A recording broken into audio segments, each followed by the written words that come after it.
क्या है, इस दरमियान पूरा डेडिकेशन के साथ में डायरेक्शन की तरफ मूव करना है। हम राजस्थान के लोग हैं, हमारे यहाँ पे शादी होती है तो दूल्हा किसके ऊपर बैठता है? घोड़ी की आंखों में पट्टी होती है। क्यों बांधते हैं पट्टी? क्योंकि वो डिस्ट्रैक्ट ना हो, राइट। कुछ लोग पटाखे फोड़ रहे होते हैं, बैंड बज रहे होते हैं, राइट, होता है ना सर। तो कहीं वो घोड़ी उधर न जाए इसलिए उसकी आंखों पे हम पट्टी बांधते हैं। आप अपनी आंखों पे इमेजिनरी पट्टी बांध लें, राइट, जहां पे आपको अपना करियर दिखाई देगा। सिर्फ करियर को देखना है, इधर उधर नहीं देखना है, तब जाके आप उस गोल को अचीव कर पाएंगे जिसके बारे में आप सोच रहे हो। अब आपको मैं बता दूं, 3 चीजें बड़ी इंपॉर्टेंट है आपकी लाइफ में। अगर आपने सोचा है कि मुझे डॉक्टर बनना है ना, तो आपको रात दिन जब भी आप आंखें बंद करें ना, तो आपको वो चीज विजुअलाइज होना चाहिए कि मैं डॉक्टर बन गया हूं। आपका एप्रिन दिखना चाहिए, राइट, आपका एक केबिन दिखना चाहिए, आपको हॉस्पिटल दिखना चाहिए। उन सपनों को कभी भी आप अपनी आंखों से ओझल न होने दें कि आपका भाषा का बैरियर, मतलब भाषा कोई बैरियर नहीं है आपकी सक्सेस के अंदर। मैं आपको एक एग्जाम्पल बताता हूं। हमारे यहाँ पे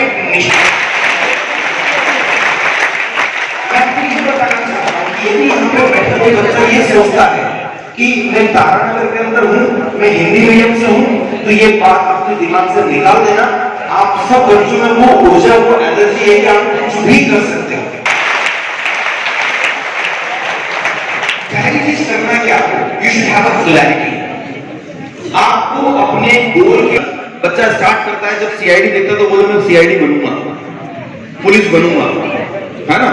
फिर मालूम पड़ता है कि उसने कोई अच्छी मूवी देख ली तो वो आर्मी के अंदर जाने की सोचता है। फिर कोई दूसरी मूवी देख ली तो उसको लगता है कि नहीं डॉक्टर ही बनना चाहिए। सो आपके जितने भी गोल्स है ना, वो समय के साथ, इंटरेस्ट के साथ चेंज होते रहते हैं। लेकिन 10th तक आते आते, 9th और 10th में आपको डिसाइड कर लेना है कि मुझे करना क्या है। Otherwise it's going to be very difficult, not impossible, it's going to be very difficult. क्योंकि कंपटीशन का जो लेवल है ना, यू कांट इमेजिन। जब अभी मैं आपको आंकड़े शेयर करूंगा, यू विल फाइंड कि it is very difficult but not impossible. लेकिन आप देखिए, हम हर एक काम जब करते हैं तो एक रणनीति बनाते हैं। अगर आपको किसी शादी के अंदर जाना होता है तो हम कितने दिन से प्लानिंग करते हैं? हम कौन सा ड्रेस पहनेंगे, संगीत में कौन सा पहनेंगे, राइट, रिसेप्शन में कौन सा होगा। जब हम छोटे छोटे गतिविधियों के लिए हम स्ट्रेटेजी बनाते हैं तो करियर के लिए तो बनाना सबसे ज्यादा जरूरी है। उसके बारे में हम चर्चा करेंगे। तो आप देखिए कि you should have a clarity. का सफर है कैसा सफर, कोई समझा नहीं, कोई जाना नहीं, पता ही नहीं करना क्या है। लेकिन जिनके जीवन में क्लैरिटी है, जिन्होंने तय कर रखा है कि मुझे जीवन में क्या बनना है, और जब वो जीवन में उस मुकाम को हासिल कर लेते हैं तो उसके बाद में उनकी जिंदगी बड़ी शानदार हो जाती है। वो बच्चे गाते हैं, मेरे साथ गाएंगे आप लोग। जिंदगी एक सफर है सुहाना, यहाँ कल क्या हो किसने जाना। जिंदगी एक सफर है सुहाना, यहाँ कल क्या हो किसने जाना। लेकिन ये जो जिंदगी हमें चाहिए, मैं आपको डराने नहीं आया हूं, मैं आपको आगाह करने आया हूं। कहना बड़ा आसान होता है, समझिएगा मेरी बात को। आप जिस एज ग्रुप के अंदर है, मोटिवेशन के साथ साथ हमें क्लैरिटी होना चाहिए कि कंपटीशन का लेवल क्या है, जिसके ऊपर हम लोग अभी चर्चा करने वाले हैं। So remember one thing, consistency बहुत इंपॉर्टेंट है। आप सारे बच्चे अपने रेगुलर टेस्ट देते हैं। कई सारे बच्चों के टेस्ट में मार्क्स जिगजैग रूप में आते हैं, कुछ बच्चों के कांस्टेंट होते हैं, राइट, ठीक है। अब प्रॉब्लम पता कहां है? रिवीजन में प्रॉब्लम। आप में से कितने सारे ऐसे बच्चे होते हैं जो अपने एग्जाम को देते हैं, तब वहां पे गलत करके आते हैं और हॉस्टल में आते सिर पकड़ते हैं, यार ये तो मुझे आता था। ऐसा होता है? कितने साथ होता है? This is a very common mistake, this is a very common mistake. लेकिन मैं आपको बता दूं, ये मिस्टेक हमारे जीवन में बहुत भारी पड़ सकती है। Please keep quiet. मैं आपको बड़ी मामले भी वही करना है, प्रैक्टिस प्रैक्टिस एंड प्रैक्टिस। बिना, अगर आपने आज कोई डाउट आपने रख लिया तो याद रखिए धीरे धीरे डाउट्स का पहाड़ खड़ा होता चला जाएगा और एक दिन आप उस सब्जेक्ट से दूर हो जाएंगे। तो याद रखिए, क्लास के अंदर आप जब भी अपने टीचर से पढ़ रहे हैं, नहीं समझ में आता है तो पोलाइटली आप पूछें। ये टेक्टिक्स आपको अभी से अपनानी पड़ेगी, तब जाके आप उस टेम्परामेंट को मेंटेन कर पाएंगे जो एग्जामिनेशन में आपको प्रेशर बनाता है, जिसके कारण से आप इस सिली मिस्टेक करते हैं कि मुझे तो आता था लेकिन मैं नहीं कर पाया। Right. And third one is review cycle and improvement cycle. अभी आप देखिए, जो भी टेस्ट दे रहे हैं, सपोज आपका 60% मार्क्स आता है तो आपके 65% मार्क्स लेके आना है। जब आपने कमेंट कर लिया अपने आप से ना, तो 65 आप ले आएंगे। नेक्स्ट पेपर के लिए आपकी बेसलाइन 65 पर आप उस मुकाम को हासिल कर पाएंगे जो आप नेशनल लेवल की कॉम्पिटिटिव एग्जाम के लिए सोच रहे हो। अभी जो मैं आपको डेटा शेयर कर रहा हूं, क्योंकि कई सारे बच्चे होंगे, कितने लोग जो लॉयर बनना चाहते हैं, यहाँ पे वकील बनना चाहते हैं, कोई नहीं, छोड़ दीजिए, स्किप कर दीजिए। कितने लोग जो डिफेंस में जाना चाहते हैं, ग्रेट, बड़ा नंबर है। तो मैं आपको बता दूं कि एनडीए जो एग्जामिनेशन होती है डिफेंस के लिए, नेशनल डिफेंस एकेडमी जो के लिए जो एंट्रेंस एग्जामिनेशन होता है, उसमें सालाना 3 लाख के आसपास बच्चे अपियर होते हैं। कितने बच्चे अपियर होते हैं? नंबर ऑफ सीट्स कितनी है? 355 सीट्स ओनली, यानी कि सिलेक्शन रेशियो कितना है? 1%। अगर आप उसकी सीट्स को देखें तो लगभग 195 नेवी के अंदर है, 195। तो कैन यू इमेजिन कि आप जिस कंपटीशन के लिए तैयार हो रहे हैं उसका गला काट कंपटीशन है, तो प्रिपरेशन कैसे होगी वो मैं आपको बताऊंगा। देखिए, चूंकि मैं समझता हूं कि कई बार अवेयरनेस नहीं होने के कारण कई सारी चीजें आप स्किप कर चुके होंगे या कर गए होंगे, कोई उससे फर्क नहीं पड़ता। जब जागे तब सवेरा। एक एग्जामिनेशन होती है जिसको बोलते हैं नेशनल इंस्टीट्यूट ऑफ डिजाइन का, एनआईडी का एग्जामिनेशन होता है, जो लोग डिजाइनिंग के अंदर जाना चाहते हैं। मैं आज सारे करियर ऑप्शन की बात करूंगा ताकि आपके पास में ये ना रहे कि सिर्फ मुझे डॉक्टर बनने के लिए बोला जा रहा है या सिर्फ इंजीनियर बनने के लिए बोला जा रहा है ना। ये आपके ऊपर डिपेंड करता है कि जाना कहां है, आपके इंटरेस्ट के ऊपर डिपेंड करता है कि आपको करना क्या है, लेकिन कंपटीशन का लेवल समझना बहुत ज्यादा जरूरी है। तो आप देखिए कि जो स्टूडेंट्स नेशनल डिजाइन के अंदर जाते हैं, तकरीबन 20,000 स्टूडेंट्स उसमें अपियर होते हैं और नंबर ऑफ सीट्स कितनी है सर? 100। 0.5% सिलेक्शन रेशियो है। नाटा एग्जामिनेशन की बात करूं, national aptitude test and architect की बात करूं, तो लगभग 3.5 लाख बच्चे अपियर होते हैं और नंबर ऑफ सीट्स कितनी है सिर्फ? 9,000 सीट्स है, यानी कि सिलेक्शन रेशियो 2.53 के आसपास हुआ। Again you can imagine the level of competition. और जो लोग सीए करना चाहते हैं, यहाँ पे कॉमर्स के बच्चे हैं क्या? नहीं है, चलिए छोड़ दीजिए, कॉमर्स की बात हम नहीं करते हैं। चलो कॉमर्स वाले सुनो, आपके लिए बड़ी इंपॉर्टेंट बात है। जो बच्चे सीए सीपीटी करना चाहते हैं, तकरीबन 1.5 लाख के आसपास सालाना बच्चा इसमें अपियर होता है, लेकिन नंबर ऑफ सीट्स कितनी है? 60,000। नंबर ऑफ सीट 60,000 है और 10,000 बच्चे होते हैं जो सीए फाइनल तक पहुंचते हैं, लेकिन सक्सेसफुल जो सीए बनते हैं वो सिर्फ कितने बनते हैं? सालाना 6,000। तो आपको ये पता होना चाहिए कि आप जो करने जा रहे हो, जिस गोल को आपने तय किया है, उसका रास्ता आसान नहीं है। उसके लिए स्ट्रेटेजी बनानी पड़ेगी, उसके लिए मेहनत करना पड़ेगी, कोई शॉर्टकट नहीं है। और अगर आपको लगता है कि यहाँ जितने सारे लोग बैठे हैं वो आपके दोस्त हैं, तो शायद आप गलत सोच रहे हैं। वो दोस्त नहीं है, कॉम्पिटिटर है। आप यकीन मानिए कि अगर एक बच्चे का सिलेक्शन मेडिकल में हो जाता है तो क्या वो अपनी सीट आपको दे देगा? यार तू कर ले मेरी जगह एमबीबीएस। संभव है, क्योंकि न तो सिलेक्शन ट्रांसफरेबल है और नहीं वो आपको शेयर करता है। तो एक एक बच्चा जो यहाँ बैठा है वो सब आपस में आप कॉम्पिटिटर है। कई सारे बच्चों के मन में ये भाव होगा कि मुझे आईएएस बनना, आईपीएस ऑफिसर बनना है, but again it's very difficult, not impossible, it's very difficult. लगभग 10 लाख स्टूडेंट्स आईएएस या यूपीएससी एग्जामिनेशन के लिए हर साल प्रिपेयर करता है और 50% ऑफ कैंडिडेट्स क्वालिफाई कर जाते हैं, यानी कि लगभग 5 लाख लोग क्वालिफाई कर जाते हैं। उनमें से प्रीलिम्स को क्वालिफाई करते हैं। उन 5 लाख में से सिर्फ 25,000 के आसपास ऐसे लोग होते हैं जो मेंस के लिए क्वालिफाई होते हैं। 5% सिलेक्शन।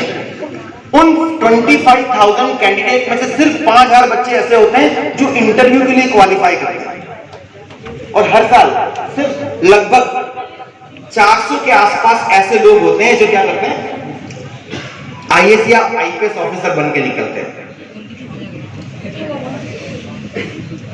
अब हम हमारे इंपॉर्टेंट टॉपिक के ऊपर परमिशन दे, मतलब कोर्स चलाने के लिए परमिशन दे दो गवर्निंग बॉडीज है। एआईसीटी के अप्रूवल से भारत में तकरीबन 55,000 इंजीनियरिंग कॉलेजेस हैं। कितने कॉलेजेस? इसमें प्राइवेट यूनिवर्सिटीज भी इंक्लूड है और इनके अंदर इंजीनियरिंग कॉलेजेस भी आते हैं, मैनेजमेंट कॉलेजेस भी आते हैं।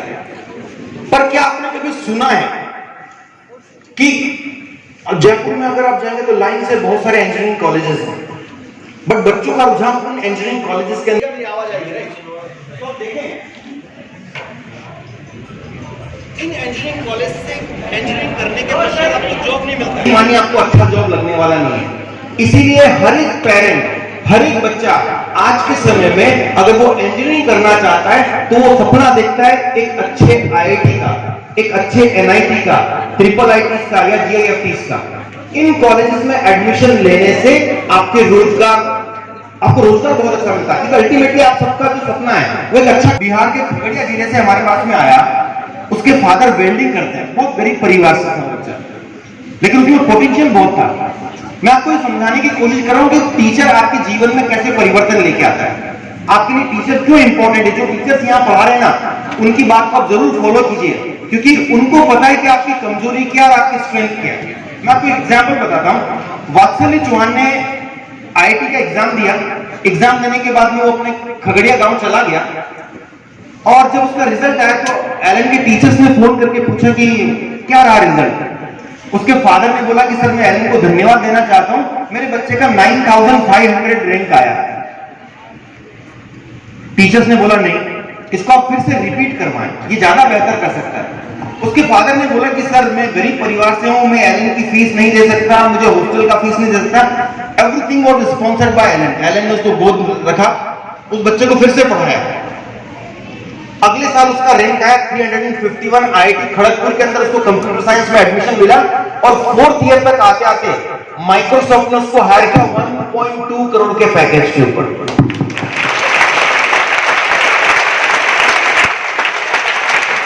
ऐसी बहुत सारी स्टोरीज हैं, मैं आपसे इसलिए शेयर कर रहा हूं क्योंकि आप जब अपना करियर को तय करें तो आप देखिए कि क्या आप या आपके पेरेंट्स, अगर आपका सपना मेडिकल कॉलेज है तो प्राइवेट मेडिकल मुश्किल है, एक मध्यम वर्गीय परिवार है, तो हमारे पास में रास्ता क्या बचता है कि हमें मेहनत करना है और उस रैंक के अंदर आना है जिस रैंक के माध्यम से हम वो सारी सीट्स को हम पा सकें जो गवर्नमेंट मेडिकल कॉलेजेस की।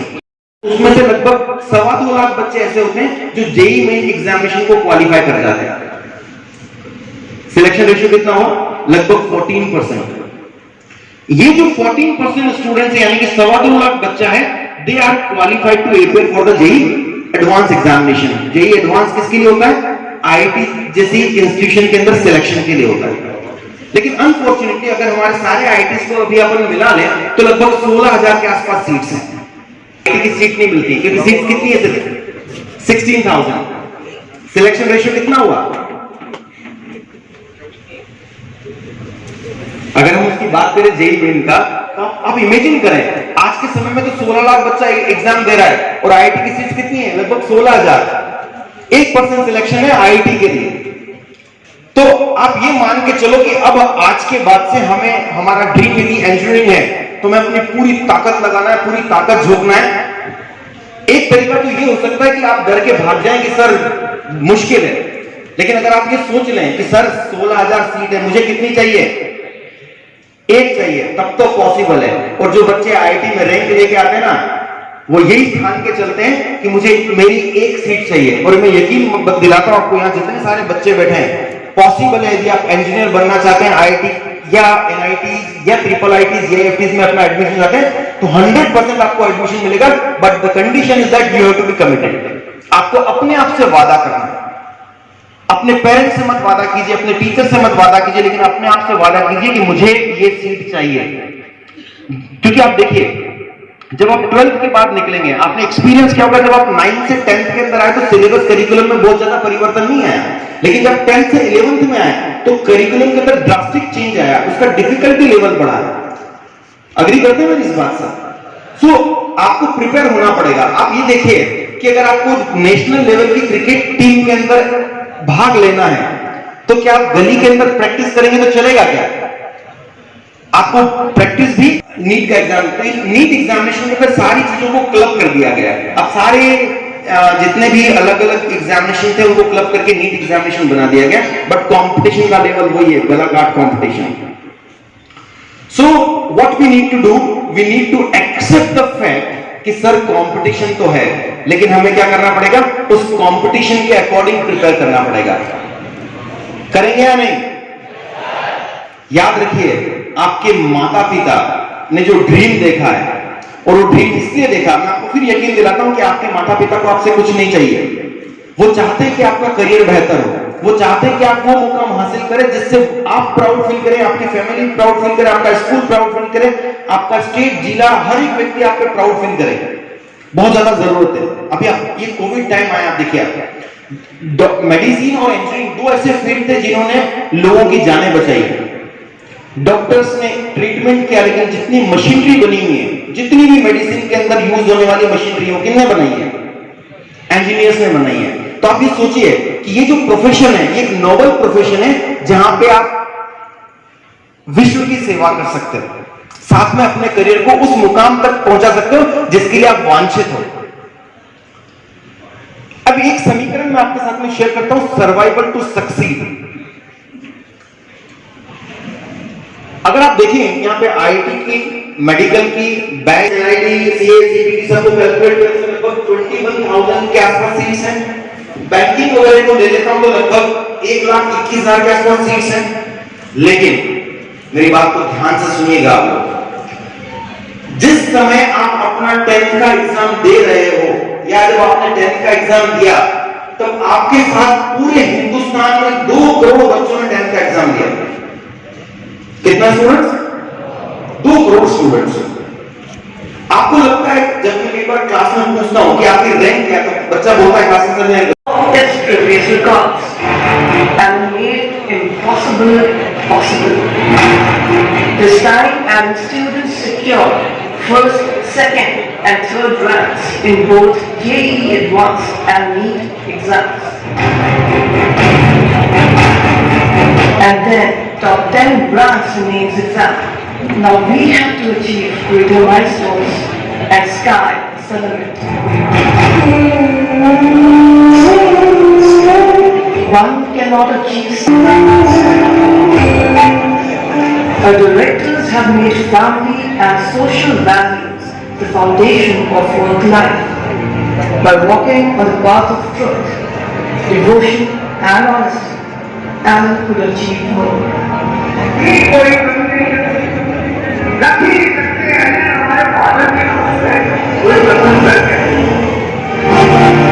Alan believes in the all-round development of students, fathers, and celebrates national festivals time to time. Alan also understands the importance of motivational speakers and other famous personalities to interact with the environment, and to achieve that,